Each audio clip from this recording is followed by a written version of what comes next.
let's go just back to this very representative 15-minute chart. If you'd sold anywhere near where Bill called it, around 207, let's say, and you just sold one lot, which is the smallest amount really that you're going to trade in, probably, which is $100,000. And to trade $100,000, you only need to have $1,000 deposited with your broker. So if you just traded one lot and you just made 20 points of this move, you'd have made $200. Yeah. Let's go back, as you just said, and I know a lot of people, this is what's very difficult for them to understand, and that is, with $1,000, they can control $100,000. There's 100 to 1 leverage. There's even some brokers that we wouldn't advise doing it, where you can have 200 to 1.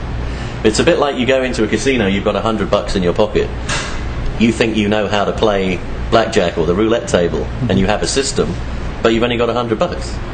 It's like going into a casino and someone saying, well, you give me $100, I just want to do a sound check for demo 23. we will give you 100,000.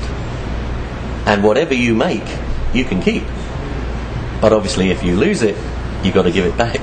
What you lose, not the 100,000, just what you lose. Right. So you're gambling with a bigger stake, if you like, though I hate to use the word gambling. Now what that means is that the man in the street can get into the $1 trillion forex market for a few $1,000s. Right.